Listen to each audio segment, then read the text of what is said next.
इस सेशन में फिर हम लोग स्पीड, डिस्टेंस एंड टाइम पे सॉल्व करेंगे। फार्मूला भले ही एक हो, लेकिन उस पर क्वेश्चन तो अनगिनत बनाए जा सकते हैं। क्या क्वेश्चन है यहाँ पे? एक कार 840 किलोमीटर की दूरी एक निश्चित समान चाल से तय करती है। यदि कार की चाल 10 किलोमीटर प्रति घंटा अधिक होती तो इस दूरी को तय करने में 2 घंटे कम लगते हैं। बिल्कुल सही बात है, अगर स्पीड बढ़ जाएगी तो टाइम कम हो जाएगा। लेकिन इस तरह का फार्मूला नहीं होता जिसमें हम एक कम स्पीड वाला और ज़्यादा स्पीड वाला उसमें फिट कर दें और क्वेश्चन सॉल्व हो जाए। जैसे पढ़े तो हम केवल हैं चाल बराबर दूरी बटा समय, लेकिन इसमें कम चाल ज़्यादा चाल इसका क्या संबंध है? इसी को कैसे उस फार्मूले में फिट करेंगे वही देखना होता है बस। फिर से पढ़िए, समझिए क्वेश्चन को। एक कार 840 किलोमीटर की दूरी जो है वो 840 किलोमीटर दिया है इन्होंने, एक निश्चित समान चाल से तय करती है। मतलब इसकी एक कोई स्पीड होगी। यदि कार की चाल 10 किलोमीटर प्रति घंटा अधिक होती, बढ़ा दिया जाए, पहले चला होगा तो कितने टाइम में पहुंचा होगा, कुछ लगा होगा इनको, नहीं धीरे पहुंचा, देर से पहुंचा, तो कह रहे हैं कि 10 किलोमीटर प्रति घंटा अगर बढ़ा दें तो क्या होगा, 2 घंटे कम लगेंगे। मतलब 2 घंटा वो पहले ही पहुंच जाएगा। पिछली बार जितना टाइम लगा होगा उससे इस बार 2 घंटे जल्दी पहुंच जाएगा। समझते जाइए, दूरी सेम है, स्पीड बढ़ाने से क्या फ़र्क पड़ता है? टाइम कम लगता है, बट नेचुरल है। धीमे चलेंगे टाइम ज़्यादा लगेगा। लेकिन इससे करना क्या होगा क्या? अब ये कह रहा है कि कार की वास्तविक चाल क्या है, जो पहले सबसे पहले चला था वो स्पीड निकालनी है। समझ में आया?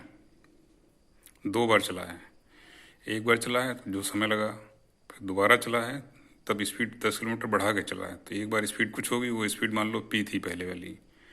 फिर दोबारा जब 10 किलोमीटर स्पीड बढ़ा के चला है तब P+10 हो गई होगी। यही तो मतलब हुआ, तो टाइम कम लग गया। वो टाइम कितना कम लगा? वो 2 घंटे कम लगे। तब कार की वास्तविक चाल, मतलब जो पी है पहले वाली, वो निकालनी है। माना कार की वास्तविक चाल P किलोमीटर प्रति घंटा है, क्योंकि मानना पड़ेगा, ये तो दिया तो इसमें है नहीं, मान लेंगे, फिर इसको निकालेंगे। इसी जो चीज़ दी हुई है इन्हीं से उसको निकाल लेंगे। और दी गई दूरी 840 किलोमीटर है। दूरी उसने बता दी है कि 840 किलोमीटर है, ठीक है। अब क्या कहा दोबारा? फिर उसने कहा कि पहली बार में लगा समय और दूसरी बार में लगा समय जो है उसको अगर घटा दें, मतलब तो 2 घंटे का टाइम आ रहा है, 2 घंटे अंतर आ रहा है। पहली बार में चला कुछ समय लगा होगा, फिर स्पीड बढ़ा के चला तो 2 घंटे पहले पहुंच गया, तो वही 2 घंटे का अंतर दिखा रहा है। ठीक है, बस यही क्वेश्चन लिखना सीख लीजिए, फिर क्वेश्चन में कुछ नहीं होता है। जो इसमें क्वेश्चन में डेटा दिया होता है उसको कैसे यूज करना है, यही ट्रिक होती है। जो बच्चे जो इसको समझ लेते हैं वो क्वेश्चन फटाफट करते रहते हैं। जब समझ में नहीं आता इस डेटा को फिट कहाँ करना है, फार्मूला तो याद है लेकिन फार्मूले में कहाँ फिट करना है। ये फार्मूला तो कहीं दिया नहीं है, पहली बार में लगा समय माइनस दूसरी बार में लगा समय बराबर 2 घंटे। ये तो आपको यहाँ बनाना है, इसमें सोचना है कि क्वेश्चन क्या कह रहा है। जो कुछ कह रहा है उसी को लिख देना है बस। वो यही तो कह रहा है कि पहली बार कार चली उसमें कुछ समय लगा, दूसरी बार जो कार चली वो पहली बार वाले से 2 घंटे कम लगे, बस। तो सबकी स्पीड अलग अलग है, केवल डिस्टेंस सेम है, बाकी चीज़ दी हुई वो उसमें फिट कर दो। देखिए, कोई भी हो, पहली बार में लगा समय तो उसी फार्मूले से निकलेगा, दूरी बटे पहली बार वाली चाल। फिर दूसरी बार में दूरी वही है लेकिन फिर दूसरी बार वाली चाल लग जाएगी, अंतर दोनों का 2 घंटे ही है। फिर अब दूरी की जगह दूरी 840 किलोमीटर दिया हुआ है। पी हमने माना है कि स्पीड जो पहली वाली स्पीड, दूसरी स्पीड जो है ये वाली, ये 10 किलोमीटर बढ़ गई पी से, तो P+10 हो गई स्पीड। पहले वाली पी थी, उसका उसने कहा 10 किलोमीटर बढ़ा दें तब क्या होगा, तो 10 किलोमीटर बढ़ा दिया, P+10 कर दिया। मान लो गिनती में दी होती 20 दी होती तो 10 बढ़ाते 30 हो जाती। इसमें दिया नहीं है, पी माना था हमने तो पी में 10 जोड़ दिया, P+10 हो गई, बाकी 2 घंटे हो गए। इसमें यूनिट सेम किया उसने, यूनिट में अंतर नहीं किया।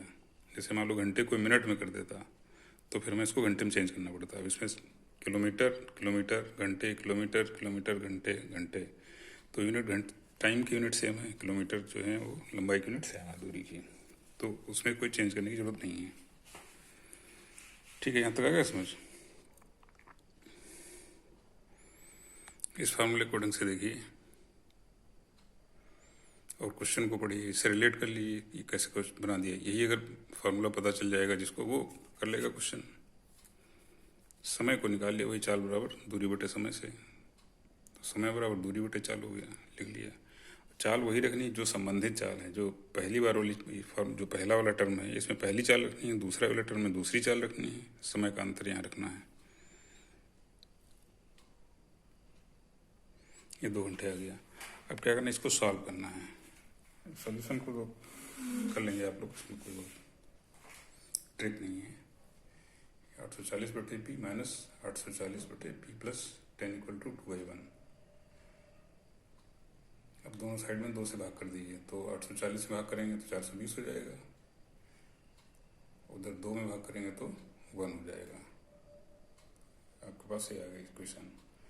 अब इस इक्वेशन को फिर सॉल्व करेंगे, तो नीचे डिनोमिनेटर में कॉमन ले लेंगे। कॉमन होगा p इंटू पी प्लस 10, ऊपर 420, p प्लस 10 आ जाएगा, उधर 420 इंटू पी आ जाएगा। फिर क्रॉस मल्टीप्लाई कर देंगे, नोट करते जाइए, उसको फिर रिपीट भी करिएगा। जहाँ जरूरत पड़े वहाँ पॉज कर लीजिए, थोड़ा स्पीड में चलेंगे नहीं तो वीडियो लंबा हो जाएगा।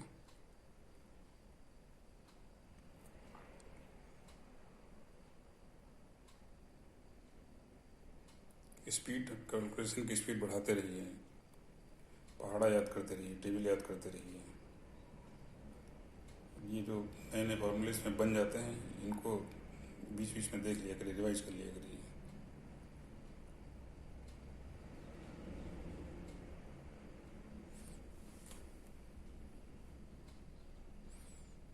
ऐसे क्वेश्चन कितने भी क्वेश्चन बनाए जा सकते हैं।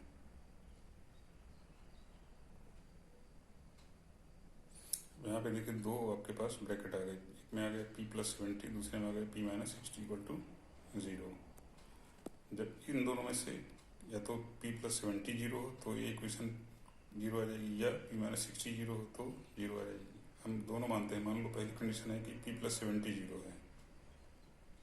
यदि p प्लस 70 इक्वल टू 0 है तो क्या होगा, p equal to minus 70 kilometre per hour होगी, तो स्पीड प्लस में होगी। स्पीड आगे या चल रहा है, मतलब माइनस नहीं हो सकती, आगे माइनस में नहीं हो सकती।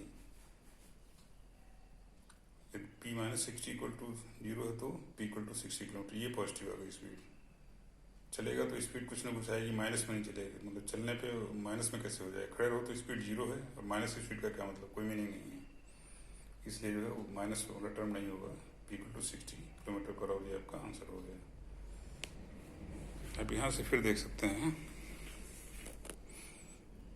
चाल देनी थी तो चाल माना गया, दूरी दी गई है, इस फार्मूले में फिट किया गया। पहली बार में लगा समय माइनस दूसरी बार में लगा समय बराबर 2 घंटे। बस यही ट्रिक है इसकी।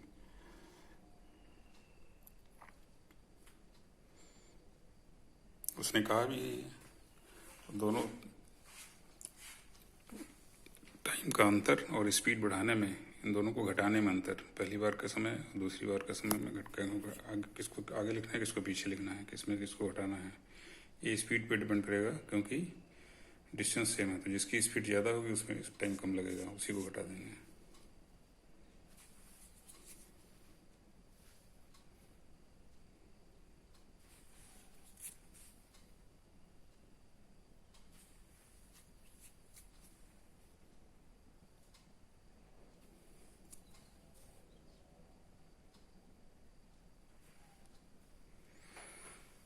फिर इक्वेशन बना के इसको सॉल्व करना है।